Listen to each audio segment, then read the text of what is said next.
This happened in 2013, and it started with a dog who saw something I couldn't. I lived alone with my husky, Amber, in a small house in a forested neighborhood. Quiet homes, dark streets. Amber had beautiful amber eyes. That's how she got her name. Being a husky, we went on a lot of winter walks, no matter how cold it got. That night, I got home from work around 9, grabbed her leash immediately, and took her out on the trail behind the house. It was a path that wound through the woods, connecting several parks, like a forest preserve. There was plenty of snow on the ground, but Amber loved it, so I sucked it up. The night was quiet, the kind of quiet you only get in deep winter because no one else is stupid enough to be outside. We got maybe a half mile in, 10 minutes of walking. Then Amber suddenly stopped, perked her head up, then turned around. At first I thought she was looking at me, but her eyes were actually aimed past me, over my shoulder. I turned and looked behind us. Nothing. The trail was empty. The woods were silent and pitch black in every direction. I tried to reassure her, walked past her, and tugged the leash. She kept her eyes locked on the path behind us, and eventually, with enough convincing, she started walking again. But I kept checking over my shoulder the whole time. Never saw anything. I figured it was just one of those dog things, fixating on something that wasn't there. We finished the loop and headed back through the neighborhood streets. The rest of the walk, Amber wasn't as energetic. Whatever she thought she saw or heard, she really didn't like it. Once we were inside, she returned to normal. I fed her, started reheating leftovers for myself. Maybe 10 minutes after getting back, Amber suddenly started howling. That was her scared sound. I ran into the living room, found her howling at the window. The blinds were up so I could see outside. Didn't see anything at first. Then I noticed something wrong. Most of the window was frosted over, but one spot was clear. A patch about the size of a face. The frost had melted there, as if someone had been breathing close to the glass. Looking inside, a warm breath on a cold window means someone was standing right there. I pulled the blinds down fast, calmed Amber down, stood there trying to make sense of it. I had no way to be sure, but with her barking and the melted frost, it seemed pretty likely someone had been right outside, watching. I checked the other windows. No other signs of anyone creeping around. Having Amber with me helped keep me calmer than I should have been. If I'd been alone, I probably would have called the cops. But it honestly didn't even cross my mind. I ate my dinner, put on a movie. Maybe an hour passed, maybe 2. Amber was asleep with her head on my lap. Then she lifted her head suddenly. I looked down. Her eyes were open and aimed to my right. I only had a second to turn before loud knocks hit the front door. Amber and I both jumped up. I quieted her down so I could listen. Whoever was outside must have heard me, because as soon as she stopped barking, a man's voice called out, "Anyone home? Could you answer the door and help me for a moment?" I didn't recognize the voice. While I was trying to figure out what to do, he called out again. "I heard you in there. I know you're listening. I just need directions. I'm not from here. It's really cold out." Something about the way he explained his whole situation through the door without me answering felt deeply wrong. His voice didn't sound genuine. So I stayed quiet, hoping he'd realize I was ignoring him and just leave. Long pause. Maybe 20 seconds. Then he slammed his fist against the door. "You're a real piece of work. I'm sure this will come back around." His voice was eerily flat, monotone, and that last line sounded like a threat. I heard his footsteps leave the porch, walk away. After I thought he was far enough, I hurried to the window, looked out, couldn't see him anywhere. I thought about calling the cops for the next 30 minutes. It was one of those situations where I felt justified, but also there wasn't anything anyone could do now that he was gone. So I compromised, called the non-emergency line, filed a report. At least it would be on record if something else happened. After hanging up, I was wide awake, sat back down on the couch, kept the TV low so I could listen for any sign he'd returned. 40 minutes later, I noticed a light moving through the blinds.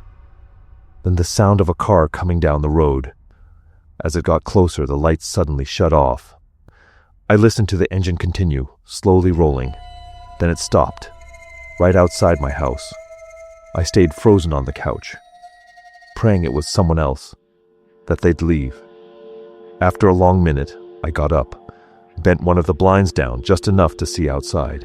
An old car, either black or dark gray, was parked right at the curb, headlights off, no movement inside. I stared at it for a full minute, waiting for someone to get out. Then I heard a dull click from the other end of the house. Half a second later, everything went dark. The whole house. Power was cut. I didn't hesitate this time. Called 911 immediately. Within 15 seconds, the person outside started banging on the front door. Non-stop. Angry. Some hits were so heavy the house shook. I was sure it was the same man from before. I whispered to the operator what was happening. Looked back out of the window to describe the car. As I did, the knocking stopped. Footsteps rushed toward the window. I pulled back, let the blinds close. He stood outside the window for a while, waiting, like he wanted me to look out again. When the knocking stops, that's when you should be most afraid. I kept whispering to the operator. Amber barked and whimpered the whole time. After a minute, I realized I hadn't heard anything else. Just my dog. The operator told me an officer was 30 seconds away. I looked out the window again. Footprints led away through the snow to where the car had been parked. The car was gone. The officer arrived, walked the property, took notes. But there was nothing else to do. No one to catch. For weeks after that night, I had this lingering feeling that the man was still out there, holding some kind of vendetta against me. I kept thinking back to the beginning of the night. Amber stopping on the trail, staring at something behind us. How long had he been watching before I ever noticed? Knowing how unstable and creepy he was, it's not hard to imagine that if I'd opened the door, or if I hadn't had Amber with me on that walk, I could have vanished. And no one would have ever found me. If you made it through this story, please hit that like button and subscribe to my channel, Witnessed Horrors.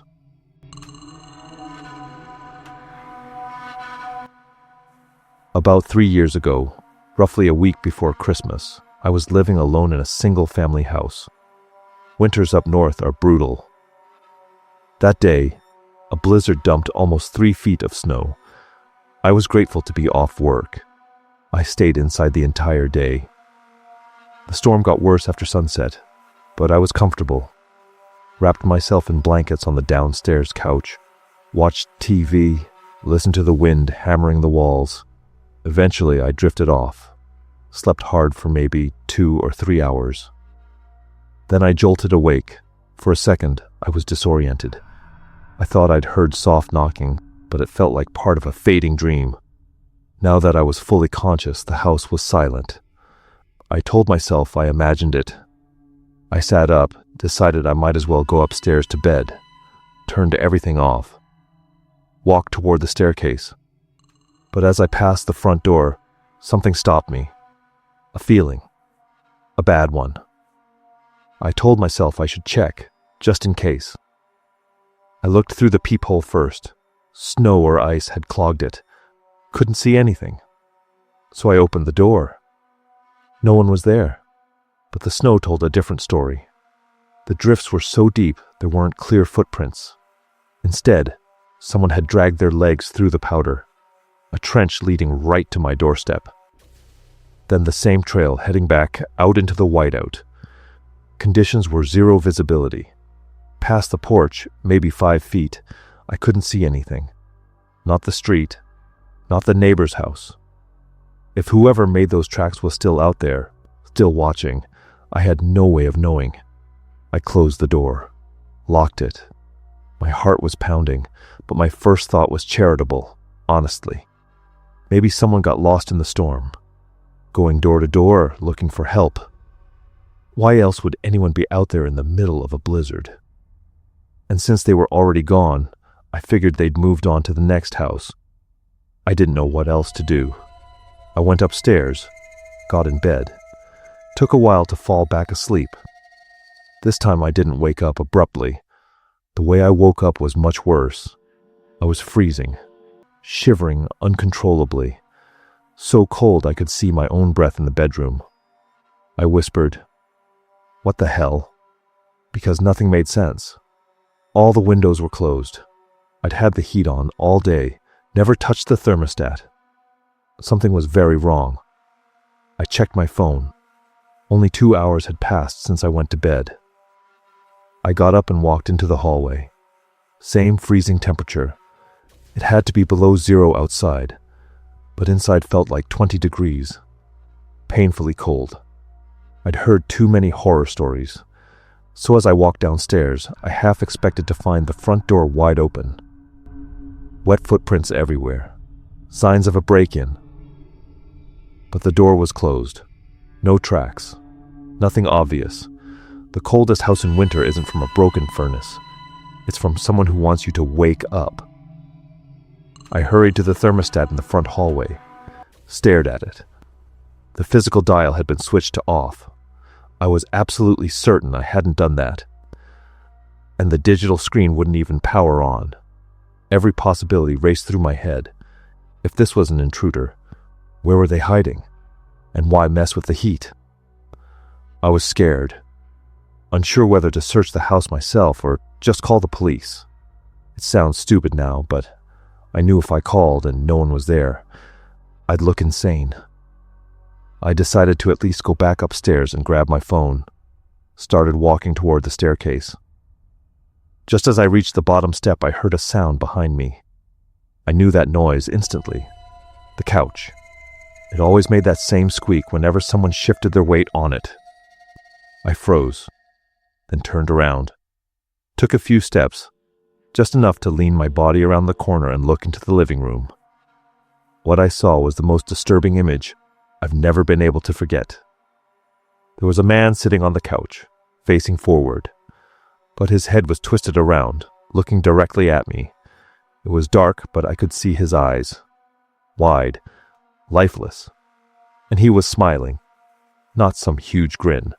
Just a small, tight smile. Just enough to know this guy was not right in the head. He didn't react to seeing me. Didn't flinch. Didn't stand up. He just stayed sitting, holding that stare. Not blinking. Not saying a word. I don't know how long I stood there in absolute terror. Eventually, I ran upstairs. I called the police immediately.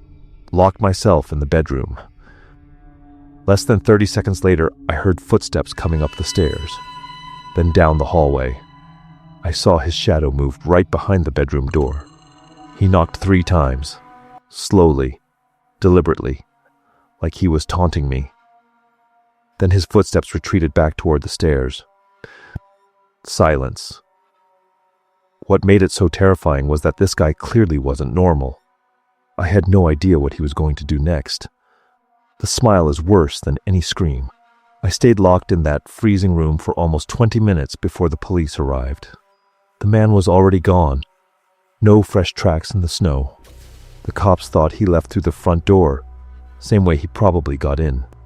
They suggested he might have picked the lock, but I have a hard time believing that. He didn't look mentally stable enough to pick a lock. Then again, maybe it's easier than I think. I don't know what his plan was. The smile, the thermostat, the knocks on my door. He was playing with me. That's what haunts me most. I'll probably never stop losing sleep over the look on his face when I found him sitting on my couch. If you made it through this story, please hit that like button and subscribe to my channel, Witnessed Horrors. Drop a comment below. I want to know, what is the creepiest thing you have ever seen in your own home in the middle of the night?